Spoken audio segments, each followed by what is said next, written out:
Hi everyone and welcome to The Full Stack, the YouTube channel that asks people, what turns your crank, man? Or in this case, woman. For those who don't know me, I'm Chris West, and today I'd like to introduce you to the Ali Gilbert. That was actually the old intro. It's dawned on me that I am not going to get this right the first time, and no matter how many edits that I do, I'm not going to be happy with it, so I'm just going to do this one take. Let's go. The mission here at Full Stack is to find out what drives you and what motivates you, what blows your hair back, man. I firmly believe that we're all capable of being so much more than we currently are, or what society has led us to believe. When there's a big enough why, we can achieve extraordinary things. And a perfect example of an extraordinary human being is Ali Gilbert. Ali's a men's health coach whose purpose it is to help guys get jacked at the gym and educate about hormones and nutrition. She's the crass lass with a lot of sass. So check out her Instagram for more of her stuff. And of course, remember to like, subscribe, and click the links in the description to get on board with the Full Stack. Let's go. But I do have a list of questions that I'd like to ask you. I know that I shared some of them with you earlier, so what about we get stuck into it? Sure. And this is root beer. So if anyone questions drinking alcohol, because it's 5 p.m. here. What's in it other than root beer? That's the question. Absolutely nothing. It's sugar-free. and clarify for me, is root beer, that's not ginger beer. That's more like a sarsaparilla or something. Is that what that is? No, like we have ginger ale, which I think is, has no ginger in it, apparently. This is just like, what is in it's yeah, I don't know, it's just carbonated water with caramel color, but it doesn't taste like Coca-Cola. So okay, Chris, I really don't know what I've never been asked the description of root beer on a podcast. This is definitely a first. It's and I can't answer it. No, that's fine, we'll get back to it later. We'll maybe look it up. I'm curious, so I ask a lot of the awkward questions, don't I? Well, let's get started. What about I guess most of the people who are on your channel know quite a bit about you already, but the guys who I guess I'll be sharing this with don't.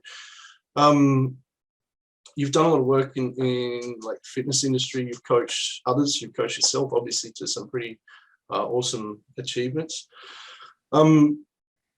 Can you tell us the story about this part of your life so far, and how did you get to where you are today? Yeah, it's actually funny because everyone's like, how did you land in men's health, but you're a fitness professional? That's it. And is that weird? And I always say, with sparing everyone my entire life story, my major was exercise science. I always knew I wanted to do coaching in some aspect. And everyone wants to coach athletes until you realize it's such a saturated market and you actually don't make that much money. And right. The town I grew up in the United States was exceptionally wealthy, except I grew up normal. I don't want to give anyone the wrong impression. So I grew up normal, but the town had like 9 golf clubs, a lot of country clubs, like very wealthy individuals. And so I was like, I'm training a lot of guys that play golf. So I should probably learn about golf because I played soccer in college. I didn't know anything about golf. And so I started studying it, and Titleist, which is one of the main golf companies here, has a certification for golf fitness. And I was like, that seems cool. So I did that, and it brought me all men as a clientele. And I was like, cool. Like men sought out golf fitness, women sought out more like fat loss and whatever. And I found myself relating better to guys and really enjoying the fact that they were very type A and like, will do anything to improve. So it was essentially training athletes who had money to train. So I was like, cool, like money's not a problem. They'll actually do what I say and all that. So I enjoyed it. And that led me down to having discussions about nutrition, as you naturally do as a trainer, and working with people in person for, oh my God, like this is my 20th year doing this. So it was a long time. And you realize guys don't go to the doctor unless it's like a mass emergency. It's very true. Yeah. So when you talk about nutrition, like a lot of my guys are just taking random supplements. And I'm like, how do you know you need that? I don't know. I just read something somewhere. And I'm like, Yeah. Okay, so this You know is too much. another, yeah, like we gotta address this. And Yeah. I started learning about hormones, and I learned about women's stuff too, because like everyone wants to learn about themselves. So I started, testing myself, and like Oh this is yeah. really fun. And it was actually one of my business coaches slash mentors in roughly 2009. He was like, listen, you have a niche here. Like, stop posting about women's hormones. Just post the men's stuff you've been doing and just run with that. Mm. I was like, okay. And like, I kind of positioned myself as like the female in the men's health world, Yeah. who does golf fitness. So Yeah. That's it was like, niche. how does that all connect? But basically, the goal with that is learn as much as you can about one thing, and then you become the person who is sought out for that one thing. Yeah. And I so have a mentor that says very, very much the same as that. Exactly right. yeah. And I think a lot of people say that like early on, if you can niche, find your niche and become the expert. You've got an open, what do they call it? An ocean. It's an ocean market. It's there's no competition with insight, clear ocean. Right. Yeah. It's different and it's fun. And I really enjoy like the nerd aspect of learning a lot of it. And like also how no one's really tackled any of this. So it's not like I can emulate what other people have done. Yeah. So it's kind of, you're finding it out and figuring it out on your own as you go, like our friend Dave Lee, who talks about a lot of like what's happening with younger guys and all that. Like there wasn't a men's health tea crisis really 20 years ago. It was kind of just starting, but it didn't get the attention that it does now. No, that's right. He's certainly he's very nerdy in the same sense that you are. I mean, I imagine you both really click on that level. But he's got such a strong following with the people here in Australia. Even now that he's not living in Australia, I find that's pretty incredible too. That's awesome. Yeah. And so you moved from working with, or targeting your market, I suppose, with females, to working with just guys. Well, I wouldn't say I was targeting females. I just started posting about female and male hormone stuff because I was like, hormone stuff is interesting, but I really work with mostly guys. Yeah. And since I started working with more guys, I just started marketing to them more. And frankly, I enjoyed working with them more. I'm a tomboy in a sense. Like, I'm like, let's go, let's get the work done. I'm an athlete. I'm not about socializing, which a lot of women like, okay, some don't, right? But a lot of women would like talk through the whole session. And I'm like, we got to get work done. Yeah, no, that's right. And actually in the podcast yesterday that I watched with you and Dave, you mentioned something similar like that, is that, just put the headphones in and get on with it. And I really rate that. I think that's the best approach. In fact, I go to the gym sometimes myself, and I put my headphones in, and people still want to say hello, and I just give them a thumbs up and get on with it, because there's no time. I've got other things to do after I go to the gym.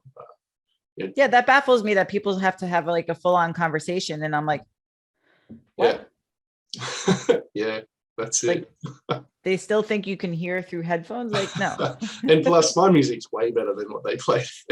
Yeah, exactly. So I'll dive into some of that fitness stuff now, and I've recently started on I guess a fitness journey myself, and so this might seem oddly self-serving, but what advice would you give to somebody who's working to improve their health and fitness after years of not really looking after themselves? It's going to be very overwhelming, and you're going to feel like you got to do everything at once. Yeah. And the problem with feeling like you have to do everything, you end up doing nothing. At least that's how I get. It's like, if I get overwhelmed, I do nothing. Yeah. Obviously not the best route. So I would tell people, if you just start with small goals that you can easily achieve, because we tend to set these massive goals that are great to have, but make it easy. So at least you can hit that, and then you can repeat that. So if it's walking, let's walk 10 minutes a day and hit that, versus let's get 10,000 steps, which is roughly, an hour and change for most people. Yeah. And then once we've established that, nutrition obviously is something that we're going to have to tackle. Yeah. So let's focus on protein because not everybody gets enough protein in. And Yeah. if there's one thing to change, if you increase protein, that usually will yield better results than what someone's doing. Okay. Then the next hierarchy would be resistance training. And it doesn't Yeah. have to be 5 days, it could be 2. Yeah. So it's realistic expectations. Like, Yeah. what does your schedule look like, Chris? Cool. You have 3 days that you can train. Awesome. It'll Yeah. be 3 days. Don't Yeah. try to fit 5 into 3 days. Yeah. Yeah. So a gradient that suits where somebody's at, starts where they're at, and then increases incrementally until, you know, at a rate that they can handle. That would create a positive feedback loop where, you know, you feel an achievement, and then, hey, this is working. I can do this. Let's go and do some more of it. Is that right? Totally. It's why people, you know, and I would say hire a coach. And it seems strange to hire a coach when you've actually been in a gym before. Like, I know what to do. Like, I know what to do. I just need to do it. That's great. Yeah. Guess what? I've been doing this 20 years and I have a coach. And when I tell my clients that, they're like, what? I'm like, yeah, but you know what to do, Allie. I'm like, yeah. Do you really think I want to write my own fucking program? And like, the problem with knowing too much is that you overanalyze and you overthink. And sometimes it's just easy to get someone to tell you what to do, and you just go, fine, I'll go and do it. Yeah. And, you know, I've been working with Luke going on 4 years. He actually lives in Brisbane, but he's originally from Texas. Yeah. And he's great. And I don't have to think when I go in the gym. I have somebody overlooking my nutrition. He yells at me when I need him to. Like, it's great. That's awesome. You know? So do you actually play golf as well? I haven't in like 5 years, but I did start playing because I started like bartering with golf professionals. So I think I've taken a lesson with like every pro that was in the New England area. Probably. It was great. Yeah. So I'd barter for training, you know, for lessons and training and stuff. And that's good. Then I have not played in a long time. But now that I live in Florida, it's like a year-round sport. So I do plan on picking it up again. I want to jump forward to one of the other questions I had earlier, and that's it's sort of a mindset thing with golf. You know, obviously physical training is important to maintain, you know, power, swing, technique, and you know, consistency, and all those sorts of things. Is there a part of the training that you do that incorporates that? I guess sports psychology. How do you maintain focus, particularly with golf? I'd imagine that's a pretty big deal. Yeah, it is. They have sports psychologists for golfers. A lot of the guys on the PGA Tour will work with somebody who is more of like a mental coach. I do not handle that. I don't handle any of the instruction. That would be the golf professional. Yeah. From the fitness aspect, it's strictly just fitness stuff. Like I don't blur the line from good idea. fitness to to mechanics, I would say, and instructional stuff. So like we don't even touch the swing really in a session. Yeah, right. Okay. So it's like overall body conditioning and fitness. Yeah, awesome. Just like any other sport, like a rotary sport, it's the same. Yep. That foundation. Well, that's important, probably more important, you know, for an athlete to have that solid foundation of fitness. Well, I'll back up again. What have we got? Would you give that same fitness advice to somebody who's just starting, or even somebody who's older and who's starting to sort of their physical strength and agility is starting to decline?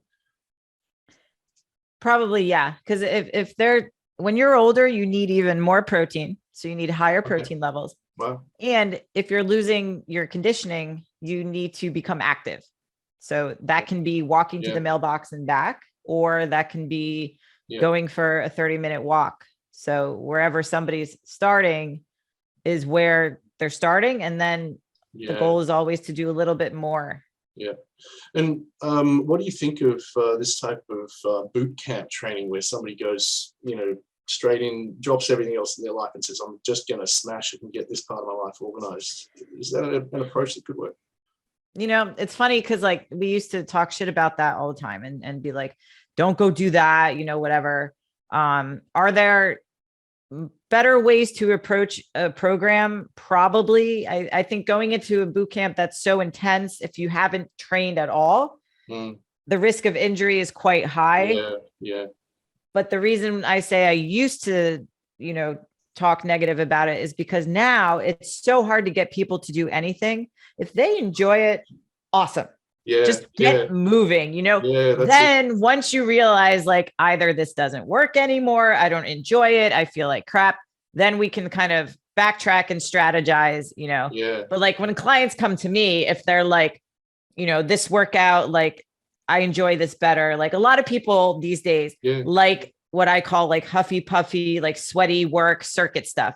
Very minimal rest periods because it's fun. Like you may not like it, but a lot of people do. No, and they never learned like strict strength training, like the meathead stuff that I did in college, like, deadlift 5 reps and rest for longer than 30 seconds. That's like a foreign concept. Yeah. And so they lose all this weight and they become a smaller like version of the shape they were because they haven't built the muscle. And so it's a kind of a catch-22 because if they don't enjoy it, they're not going to stay with it. And you don't want to discourage them from actually doing something they enjoy. It's just you want to kind of supplement it. So would you say that then adding the strength training into the circuit style and having kind of a hybrid approach would work well because then you can build the body underneath the weight loss? I'm less likely to discourage somebody from doing, even if I think it's dumb, like Zumba or whatever. Like my mother-in-law does Zumba. She loves it. Fine. Like, I'm not going to be like, no, you should only strength train. Yeah. She doesn't like it. No, that's fair enough. It's not for everybody. Yeah. I think we might have even covered some of this stuff. You work just with men, and well, I don't suppose you would discriminate if females and other ladies and women wanted to come. No, I've got 1, 2, 3, 4 female clients. Cool. What sort of differences do you find exist between the way you work with different people? I mean, imagine there'd be differences other than gender, but does that create any sort of problems in terms of connection and the style or approach that you have? Yeah, I can't treat everyone the same. Like my initial intake form is very lengthy and it asks questions like childhood trauma and stuff that people have been through. So I can understand kind of their background and everything. And then you learn through talking to people how they operate. And I do ask, I ask what their love language is. And a lot of guys don't know what that means. So I took that off my intake form because I would get these I don't know what that is. Yeah. Or they knew and they'd be like words of affirmation. So then I would know to give them a lot of that in feedback for, their coaching, because they can upload training videos and stuff like that. Yeah. So I learned through that. It's cool. I think it's a cool book and you could also learn it for the workplace, but a lot of guys were like, I don't know what this means. No. Well, they could improve their love lives and other parts of their lives as well if they knew that stuff. So maybe, that's an education process for them. Yeah. Awesome. And when they do Google it, they're like, oh, okay. But you kind of get to know them that way. And I asked them how they best take feedback, because for me personally, if you're not direct and very blunt, it doesn't work. If you're a yes man to me, or if you try to appease me based on something that I'm complaining about or venting, I don't like that. Luke will be like, shut up, get this done, blah, blah, blah. Yeah. But if he publicized that or said that to another client who didn't respond that way, they'd cry. Yeah. But that's how I like it. So I ask people that, and I do have some guys I have to be more delicate with than others. Yeah. A lot of them, my military guys, I can be straight on. Mm-hmm. Men do well if I give them a structure, exactly what to do. Yeah. Women, I have to talk through things more. Yeah. And they tend to be more what if this happens, and what if this happens, and what if this happens, where guys are just what do I do next? Yeah. And so this communication and the styles of communication must have a pretty flexible approach to talking to different people in that way. I try to. I mean, as if you've listened to my talks and stuff, what everyone tells me is that I'm very blunt. Excuse me. And I'm like, okay, I don't see it as being like overly direct in a way that's trying to instigate any type of reaction. I just, that's how I am. I'm just being myself. And so sometimes I've had to curb it a little bit to understand that the way people react is not necessarily a reflection of how I'm talking to them. It's a reflection of maybe ways they've been treated or insecurities and stuff. So not taking things personally and then giving them understanding as to why they had that reaction has helped a lot. And I think that comes with maturity. You know, when I was young, I would just dismiss it and stuff. Yeah. Do you think there's I know you're saying that the guys or some of the guys that you work with like that very package deal. It's like, this is what I want you to do. Just go do it. Is that a very specific exact list of things to do, or is it more of a principle approach where you'd be like, let's just say for nutrition, for example, you need this like a macros approach. So you need this many of this, of carbs, this many of protein and so on. Or do you say, no, eat eggs whites, whole seed bread or whatever, and that's exactly what you have to have? Do you just give people a bit of flexibility? You just say, no, just get on with it, do this exactly what I said. Nutrition wise, it's flexible because meal plans traditionally after 2 weeks, everyone gets bored. And then if they go out to dinner, they're like, oh my God, they don't have chicken and green beans or, whatever. Yeah. And then it's a crisis. So it's very flexible. Yeah. The way that I handle like structure with them is, say I have one day I programmed cardio. If I don't tell them what cardio to do and how much and all that, then it's like they're lost, Yeah, no, that's fair enough. So how did you know, I guess, when this was what you wanted to do? You've been looking after your own fitness for quite some time, and then now you're working with everybody and helping move people forward in their lives. Is that something you made as a conscious choice, or was it just something you fell into a bit? I knew senior year, junior year of high school, like I applied to one school early, which had exercise science as a major and all these different sports related majors. And I was like, I just want to go there. Because back then it was like, we just got computers. This is 1999 when I graduated high school. And so I applied early, got in. It was D3, so you can't really get a sports scholarship, but I got something to play soccer and softball there. And oh my God, I was like, all the girls look at like me. I can share clothes. Everyone has big quads. They have big butts. Like, this is great, and our classes like were dissecting the bench press and those just that's like, right. Yeah, this was heaven. Yeah. So I like that. And I knew, or I like helping people. I like figuring stuff out. Yeah. So I didn't know I'd end up where I am, obviously, because when you're 19, 20, you don't know, but I knew early on. Yeah. Yeah. You've had a passion for this sort of thing for quite a while then. Yeah. Yeah. And then when I started the men's stuff, like it just spiraled like in the right direction, or snowballed, I guess. Yeah. And so do you think as part of what you do to help, to help people improve their lives, you're helping them discover their purpose or their passion, or do they sort of come to you with an idea of what they want already? I would say both. I would say a lot of, men specifically have an idea of what they want. Yeah. Sometimes that comes with confusion because like, for example, one of the introductions in one of my lectures is talking about how G.I. Joe has evolved since the 60s. Now, G.I. Joe used to have no muscles, right? He was like this replica of, 160 pound, 5'10" like guy. Yeah, right. The way he evolved over time, the dimensions for his biceps are almost what the world record is for biceps.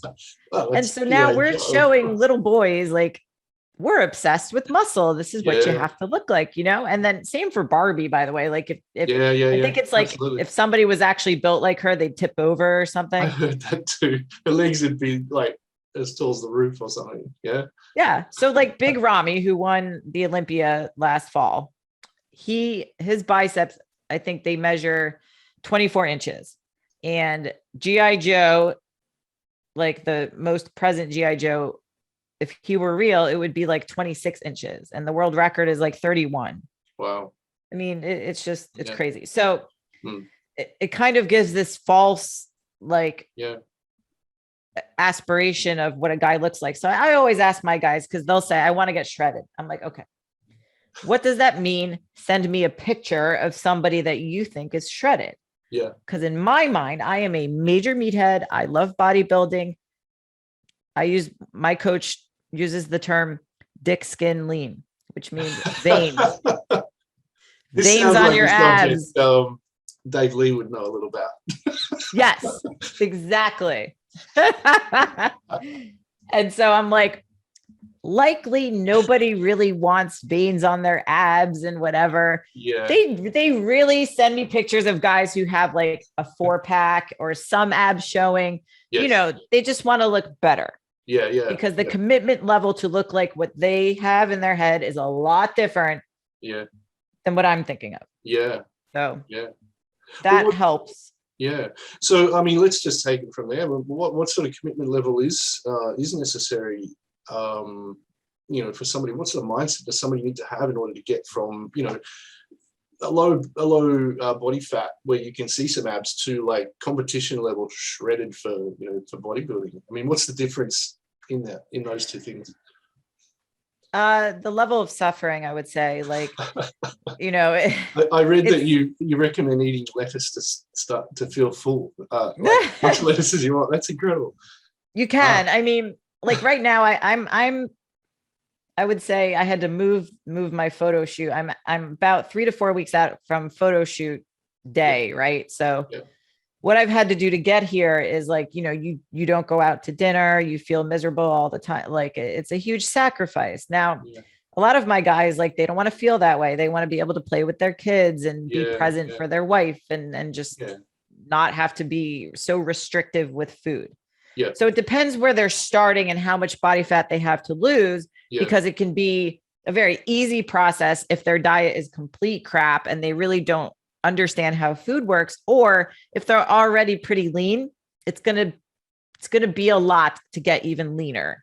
And the leaner somebody is, the slower it should happen, because you risk losing too much muscle if you try to do it too quickly. Yeah. And I imagine that sort of change should be a pretty big shock to your body too. So that could be dangerous if you're sort of level. But if someone's like, 300 pounds, like they can easily lose 5 pounds in a week and it's not going to be traumatic. No. If somebody who's below 15% body fat loses 5 pounds in a week, it's probably muscle and water and other stuff. It's not actually body fat. Yeah. Speaking of passions, let's talk about your love of burnt vegetables. Is that your secret weapon, like Popeye and spinach? What's oh my the God, deal? how long ago was that post? I don't know. I stalked your profile for a while. That's awesome. No one stalks me. It's great. I like having stalker. I mean, I'm married now. My husband probably doesn't give a shit, so it'd be cool if he'd be like, "Oh, you have a stalker? That's awesome." That's a new level for you. Excellent. Yeah. I think because I don't want to say I don't know how to cook. I'm not a good cook, and I just burn the crap out of stuff, and it actually tastes good. Oh, that's good. No, I don't mind that they make flavors like burnt fig and things like that now. It's I don't quite understand it. I figure a chef one day just burnt the meal and decided to name it something fancy and serve it anyway. So maybe that's where it started. Anyway, I'll try and keep the stalking to a minimum and not make it too weird. Promise. What do you do when you feel doubt or fear or nervousness or some sort of hesitation before an event, like if you're going on stage, for example?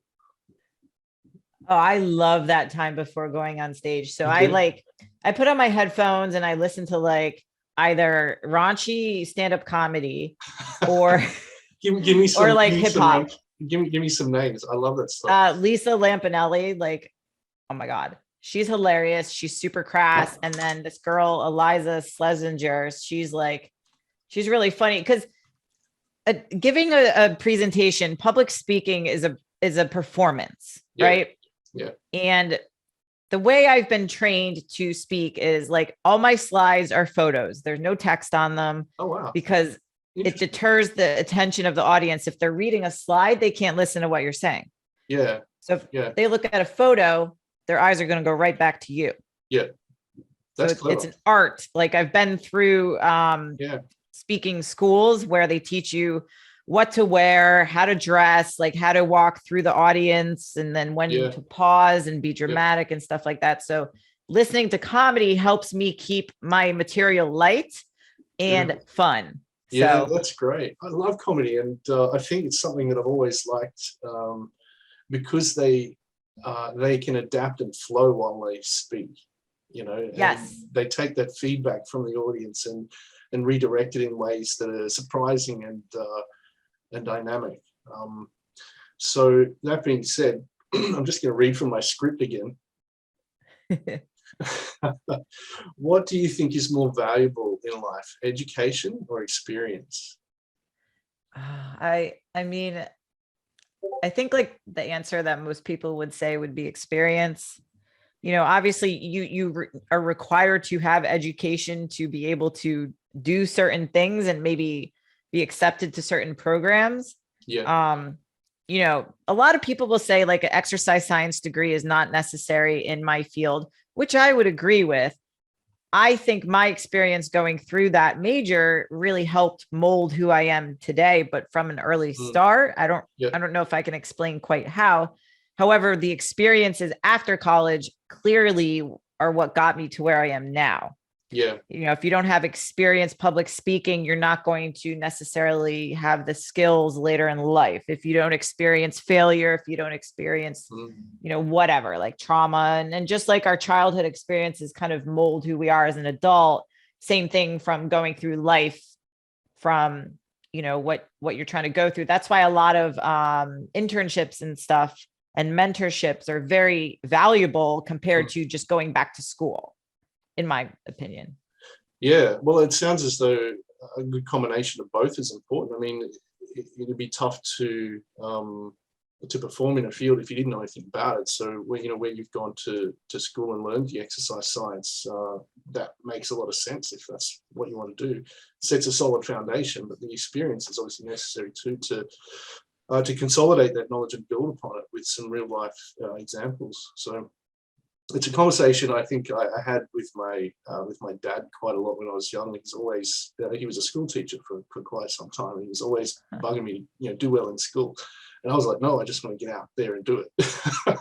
And, yeah, I mean, there's something to be said for that. Yeah, but I think that's just more of a dad and son thing where kids as they grow up want to get out on their own and do their own thing. So I think it's a balance. So Dad, if you're listening, we're both right. I love that. If you were to prioritize the things in your life, what order would you put them in? Like things like your health, your relationships, your job or work, hobbies, education, and spare time, relaxation, things like that. I would say we don't really prioritize or appreciate our health until we lose it. Yeah. So that's, I think, a no-brainer. Yeah, it's important, isn't it? Yeah. It's one of those things I don't think enough people realize. And if you've ever had a parent or a friend or somebody who has died from a terminal disease, you almost like over appreciate. Like my mom died of cancer in 2016. And like what I've always said very openly to people is like literally the few months after that, you're like, I'm going to appreciate the flowers and like, not be so nitpicky in life. And it's like, okay, we all say that and have good intentions. And yes, life is short, but nobody actually keeps up that attitude until it happens again. And then you're like, man, like you just never know. And that's just going to happen consistently throughout your life. Yeah. And the best way that you can live in the way that you want to experience life, I think should help kind of boost whatever your priority is, and not have judgment against others. Like for me, priority with training is huge for me. And it's like when my husband and I started dating, I told him, listen, I'm not very high maintenance in my mind. I'm not very high maintenance, except when it comes to food. We should ask him. Yeah, if you ask him, it's totally different subject. But anyway, but I told him, I'm like, I'm very picky about going out to eat. Like, I don't do fast food. I don't like to feel gross. Like not only is it something I don't really particularly align with my goals aesthetically, but also I just don't feel good, like physically, when you eat that stuff. And so he thought he understood until I got really picky, because he loves to go to Disney World, and sometimes I just won't partake in those treats, Yeah. Hey, that's fair enough. I mean, you've got to live by your own standards and not someone else's, but you're right. It's not okay to stop others doing what they want to do either. Would you say then that, while it's important to stop and appreciate life, the little things, smell the flowers, and I like to go down to the beach here and just look out the ocean sometimes. And for me, that's just sort of reconnecting, appreciating the world. But there's plenty of times in my life when I'm so busy or absorbed in something that the rest of the world just seems to shrink into the background and nothing else matters. And so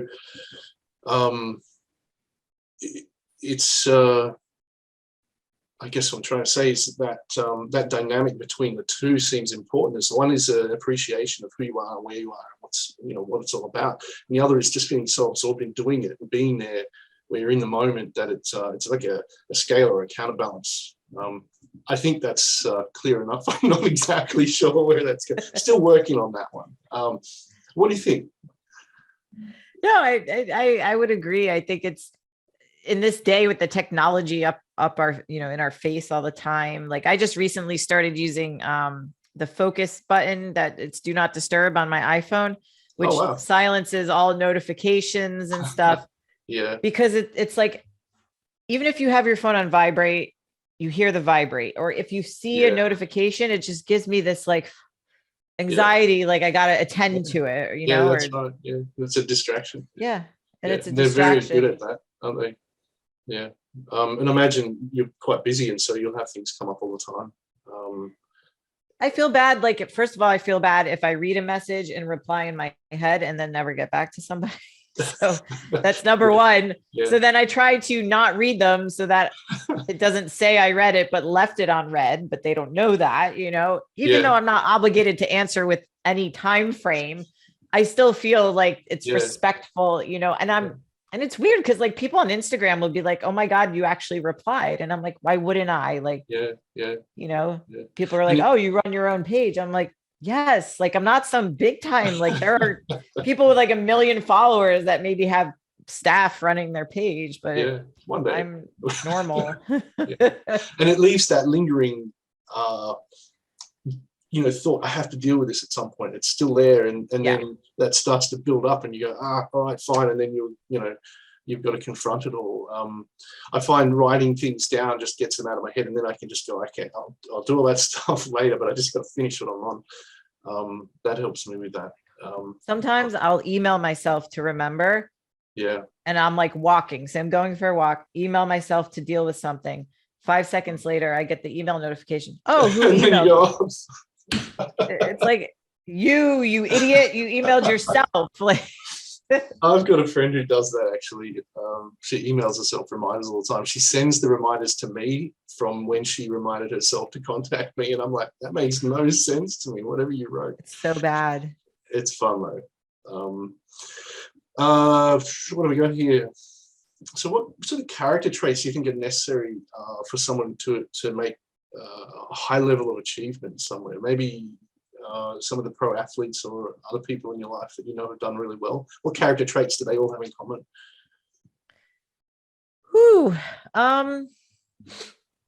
I personally have not handled a professional athlete in a long time, but my husband did weekly up until Tampa Bay lost last week. So he works with a lot of those guys and basketball players and stuff. they have just like a mentality of like get things done. The higher level ones, like some of the rookie guys in the NFL and everything kind of don't know just because they don't have the experience of dealing with all these people in their life. But I think the higher achievers, like take somebody like Tiger Woods. Yeah. Everyone has an opinion on him, right? Yeah. I have friends who have worked with him, who have coached him and everything. Yeah. And he's very guarded and standoffish. And I guess people say like he's a dick.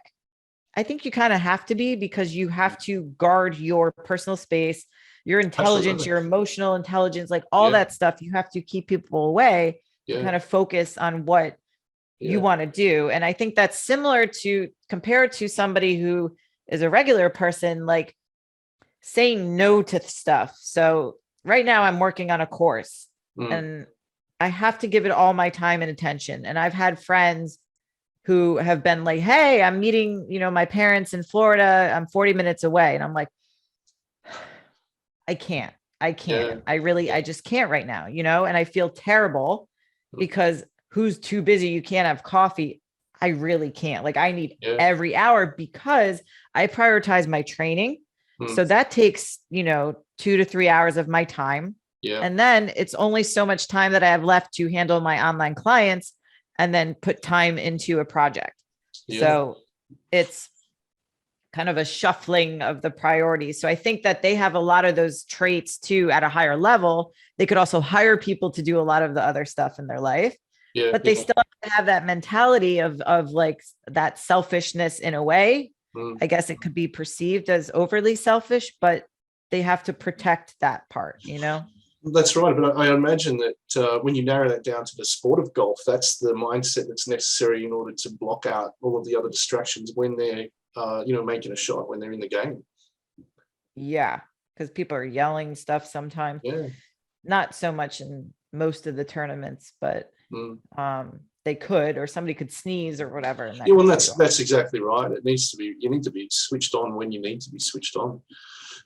What can you tell me about this course that you're creating at the moment? I'm curious. So forever, like people are like, how do I learn what you learn? And I'm like, okay, go visit like 12 different doctors of different specialties, go through their process. There's a lot of different resources over the years that I've kind of done. And I have gone through the process with different doctors, gone to medical conferences. I even spoke at one. I was like the only fitness professional speaking at one, just to understand that world. Right. Well, that's a good overall for, if they're all medical professionals and to have someone coming out from a different angle, sports professional, that adds a really unique perspective. Yeah, that was fun. And also I think a little threatening to some people, but I kind of enjoyed that part. Yeah, that's great. I'm so weird. People are like, how do you like public speaking? I love asking awkward questions and confronting things like that. I think it's something that's a good time. Yeah, it's great. So everyone asks me for a resource or a book or a course, and I'm like, it doesn't exist. So finally I got enough balls to actually create one. And in essence, it's one of the Cliff Notes versions of everything that I've learned when it comes to testosterone. Yes. So it's like a testosterone 101, like for somebody who has no idea even what TRT means, or maybe they want to explore it, but they don't know the right questions to ask. So it starts off like why we have low T, what causes it, the symptoms, what blood work to get, what to expect when you talk to a doctor. How do you handle it from a nutrition perspective? How do you handle it from a fitness perspective? Yep. What is TRT? What are the different methods? All of that. Yeah. And then I have featured interviews. Dave is one of them. I think we went almost 3 hours. Yeah. And he just, Dave, just whatever he says, you just like are mesmerized. I know. He offloads so much information. Oh my God. Like an encyclopedia. Yeah. Dr. Jordan Grant, because obviously prostate cancer and cardiovascular health and stuff like that is a big topic amongst TRT. I had him, Gil, Jim Brown, all of those guys do interviews so that it kind of adds qualification from the medical side, but also like a different perspective for the people who do purchase it. And it's self-paced. Right now I have 12 modules. I'll probably end up with like 14. but it's a lot of content, and it's kind of like a summary of all the talks I've given over the years, but then with like more basic stuff. Yeah. And is it a video style, like you're presenting and talking, doing? Yeah. Yeah, I'll have like a better background than, I mean, I love Ping. She's great. I'm working on something. I know, it's like you have to think about that, like what? Yeah. But like that background, like the light behind me is supposed to change color to blue, which is my website, but we're clearly having technical difficulties today. This is the only clean part of the screen. Totally get that. So it'll be me speaking. I'm recording all my talks on Zoom, and then it'll be uploaded to a program called Kajabi, which allows you to like complete and then move on. Yeah, and it's stuff. fantastic. So people can that do software, it. Isn't it? Yeah, it's fantastic. Yeah. Mm. So it's my first course. It's called Testosterone School because what else am I going to call it? Yeah. Well, it makes sense. Yeah. It does what it says on the box. That's what you want. What do you think is the fuel for motivation? What drives you? Mm. Is it what's that sarsaparilla drink, or is root beer? Root beer? I don't know. Like, I never feel content, like with where I am professionally. Like, I always want to be able to do more and achieve more, and I feel like I can always do a lot more to push the men's health crisis, I guess, but like the education behind men's health and help that aspect of Earth. Because there aren't a lot of females really that I know doing this. And I just want to continue to be that person that people go to, that they feel safe going to, and they consider, if I don't know something, because I'm not going to claim to know everything, I clearly know a lot of guys who are extremely intelligent in this realm that maybe they don't know how to get connected to. Yeah. And you just said, I want to help that aspect of Earth. Is your mindset that big? That's fantastic. I just find that's mind-blowing. I think it's something that it's pretty unique to people who have drive and passion, determination, and that motivation inside them, is that they don't set a little itty-bitty goal like I'm going to do this tomorrow, or that bigger picture just guides everything down to that point where they are today. Yeah, I mean, I don't know if that's too literal to say Earth, but like, I mean, I don't think there's anybody else doing what you're doing. So you're right. I mean, this is the thing. There's nobody else doing it. So you're the one person on Earth who has your unique perspective, and it's your mission to create whatever it is that you're creating right now. Yeah, I guess I don't want, in 10 years, when I'm 50, I don't want to say like there's so much I could have done in the last 10 years. Not that I'm going to like retire at 50, but I don't want to not fulfill my potential. And my closest mentors have always said, you don't believe in yourself as much as we do, and you don't want to leave that potential on the table. And I'm like, oh, fuck. So that is like, all right, I should have written a book by now. I should have done all these things. And like, yeah, I don't want to say I could have done that and I didn't, I don't want to regret. My partner says something very similar to me. She says, but you can. And I might express some doubt about it. She says, you don't know who I see you as. And that really is uplifting. It's not something I've ever had from a partner before. So she's a kid. It's huge. I was the same way. And my husband's like, if you want to go to medical school, go to medical school. Like, I'll never see you and it's fine. I'll support anything you do. And I'm like, what? And like, he'll get angry if I don't pursue things, which is not what I have had in the past and stuff. So when you do have a supportive partner who also knows that you have a rocket ship, he lets me be. I mean, come on, what man would be secure with a woman talking about boners all day to all these different guys? Like when you put that in perspective, people ask like, how do you handle? And he's like, what? Like, he doesn't think of it as a thing because he's secure in himself, and that's solid. That's great. Not the case with a lot of men. So I try to, that's why I want to help too. I don't know if you can hear that, but we've just got a big thunderstorm coming over, and it's there's some thunder and a lot of rain at the minute. So No, I thought it can't. might have been quite noisy. It's impressive. So everybody likes hacking things these days. Can you hack your motivation or your drive just to push through when you're not feeling it some days? You don't want to go to the gym, you don't want to go to work, and you've got some stuff that you got to do that you just don't want to do. How do you hack your mindset to get around it? Caffeine. That's what Dave said. Is it really? I'm pretty Ew, sure. he's copying my answers.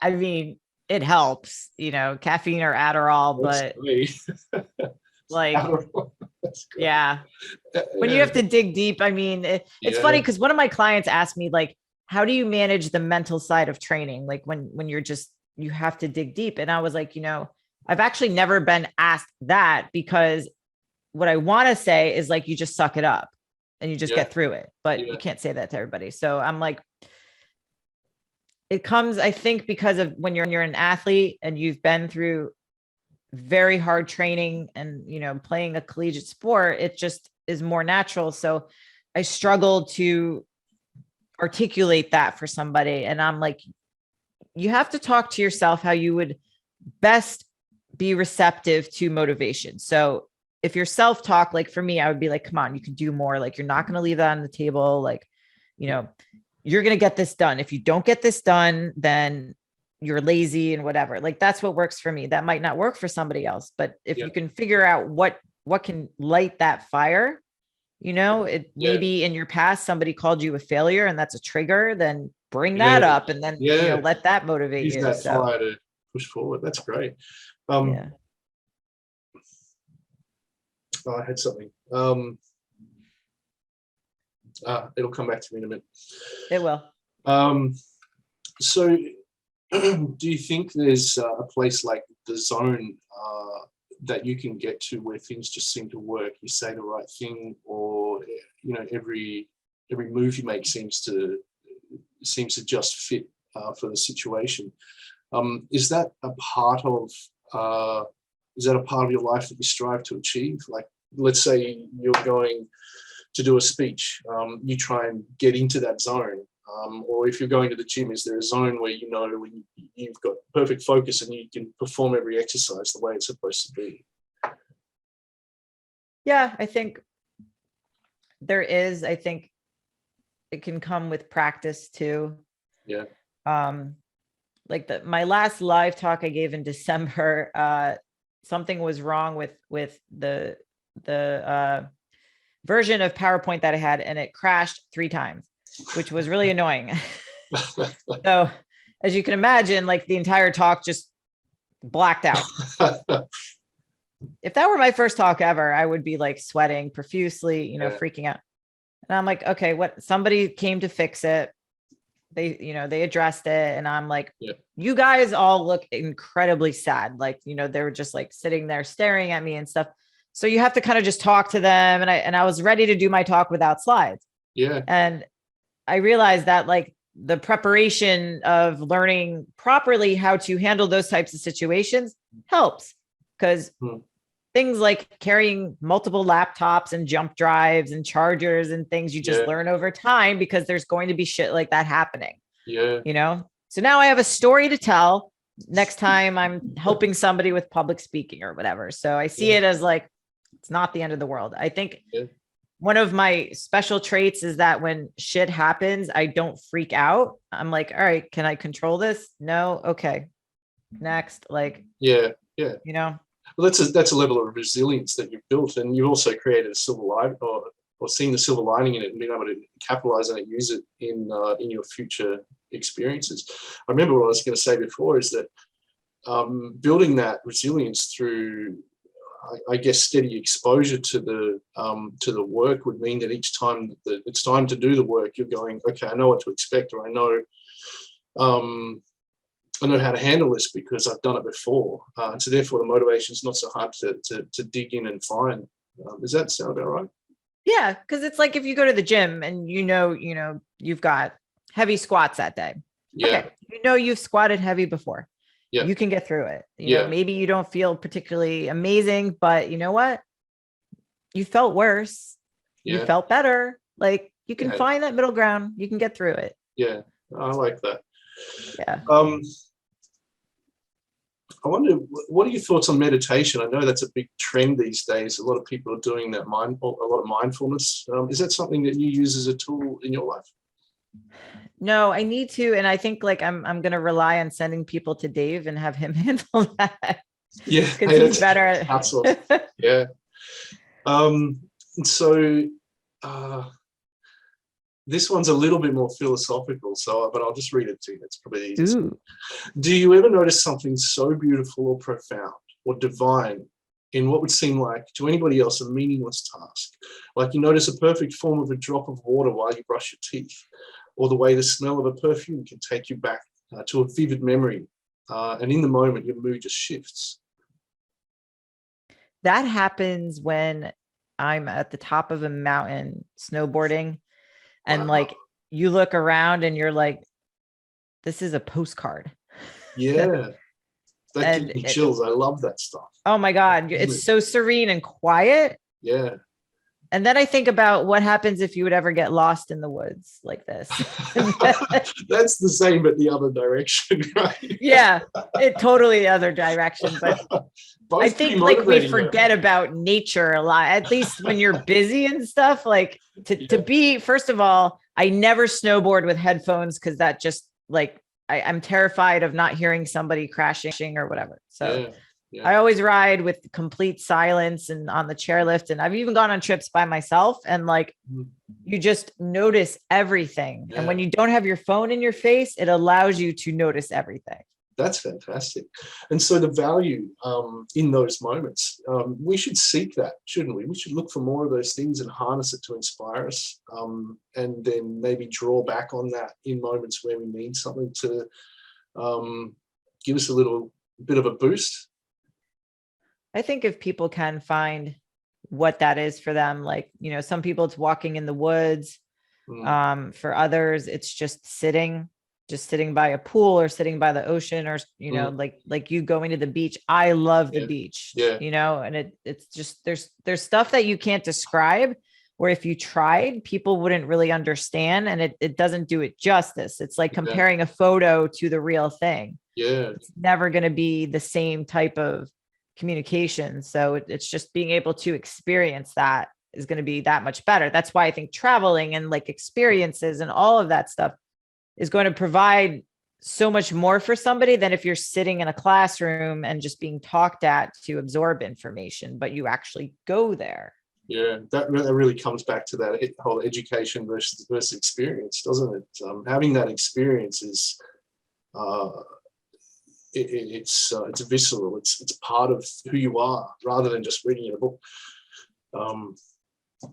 So let's go from the small to the big. What do you think? Sorry, I'll start it again. Do you think we'll discover life on other planets? And if we do you think they'll have claws and teeth like radioactive and radioactive acid for blood? I watched Aliens last week. I love that movie. I don't see why not. I mean, first of all, I will say the way the world is operating now, anything's possible. Oh, for sure. I mean, we got a pandemic and it was like the flu instead of zombies. I kind of thought zombies would be way cooler, but you know. They're probably not far from like, you know, coming here. I mean, I have to think that something's out there. Yeah. No, I tend to agree. And what about this? What is the calling of humankind? What are we here for? What's the greater meaning of it all? Religion, science fiction? Is it all just meaningless? Does it matter? What is the broadest purpose that you can imagine? I know that's like 10 questions, but it sort of paints a picture. It's funny because like, I feel like I was asked this a lot in grade school because I went to an all-girls Catholic school, which on paper sounds horrendous. And it wasn't all the time. My mom wanted me to have more attention in school, I guess. Like the classes were super small. And so I don't think that deterred me away from being friends with women, but I think it was a little bit in a bubble, you know, in a way where you're being forced to learn about theology and religion maybe you don't care so much about it because we didn't go to church, and I'm not Catholic, but I was in this school. Yeah. I had the same experience. Yeah. And so people are like, oh, all girls Catholic school growing up in Greenwich, Connecticut. And I'm like, I was not rich and wealthy. I'm a single mom. Like, she raised me and stuff like that. So I think, that perspective kind of, I don't know, brought me to where I am. And what was the question again? So the broader meaning of human existence. What's our purpose? What are we here for? So they ask you that a lot when you're in high school. And I'm like, how am I supposed to answer this? I don't know anything. I'm 14 years old. Like, what does that mean even? And so of course you give these answers that I think they want to hear, where it's like to help mankind and to be kind and generous. And, maybe some people were like, be a disciple of Jesus, whatever you're into, like, that's fine. As I got older, I'm like, all right, what is my driven purpose? You don't figure that out, I think, until you find what work that you would do if you didn't get paid. Yeah, that's a great idea. I heard a measurement of wealth is also something like it's what you have left once all of your belongings are gone. And I think it's similar. If you can do it and you want to do it anyway, you find there's a greater purpose in it than the financial reward. That's a pretty solid purpose. You said, sorry, where did you say you grew up? You've grown up in, did you say Connecticut? Yeah, next to New York. Yeah. I don't know my geography very well at all, but it mentioned on one of your pages that you live in Jupiter. That's a long way away, if I know my astronomy. Yeah. Is there any truth to the phrase boys go to Jupiter to get more stupider and girls go to college to get more knowledge? And if it's true, how come you live in Jupiter? And are all the guys there stupid? No. God. Florida, like the weather here is very much similar to Australia, where it's not freezing, but it'll get cold in the winter, but bearable, where you're wearing shorts by midday. Oh yeah. That's a big factor. So where I grew up in Connecticut, which is New England next to New York, right now it's 10 degrees Fahrenheit. So I don't know what that is Celsius, like -1 or something. That's cold, right? Yeah. Yeah. Okay. Snowy and all that. Here, and I have the fan on. It's quite warm. Yeah, like it's super warm where you guys are. Here it's winter, and I wear a hoodie in the morning, but then like I pretty much don't wear a shirt the rest of the day. Like, it's great. Yeah. And back home it's very cold, and there's not a lot to do in the wintertime. So it just, I don't know. I just got used to it growing up there. And down here, first of all, there's no income tax in Florida. So that's another perk, is like, hey, let's move there. Yeah. One more. Yep. I hate taxation. That's great. And that was our plan, like for 3 or 4 years, like to get down here. We were originally going to move in 2020, but we had to move our wedding 4 times. And so we finally got here last year. Yeah. Oh, that's great. Well, it sounds like a nice place to live. Okay, this will be, I think, our final question. It's just for a bit of fun. If there were a zombie apocalypse tomorrow, name 3 people on your zombie apocalypse team and why they would join. And I've already picked Dave Lee, so you can't have it. I was going to pick Dave just because he would put me on blast if I didn't. Yeah. Well, I don't know. Maybe we could, I don't know, make a big a double team. I don't know. Make a big. I'd have to say Luke, my coach, obviously my husband, and then who else would kill somebody? Probably one of my clients. Yeah. I don't know. Maybe there's so many people. Make them fight for the right to join. Yeah. Ali, it's been fantastic to talk to you today. Thank you so much. You've made it really easy for us to have this conversation as well. Did you want to plug your work or any of your stuff before we go? Sure, I guess. Shameless plug, right? So today is Wednesday in America, and your Thursday morning, right? Yes, it is. Yeah.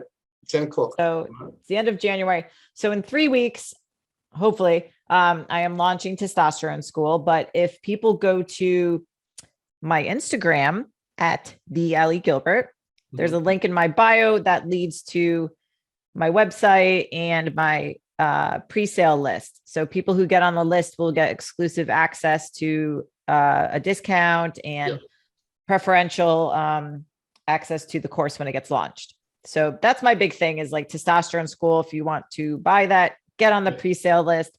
Otherwise, you'll just pretty much find me on Instagram at the Allie Gilbert. That's where most of my content is posted. Yep. I am on Facebook, but I do most my content on Instagram.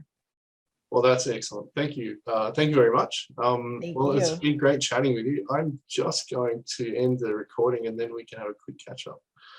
I can't figure it out. There it is. All right. I'll see you later.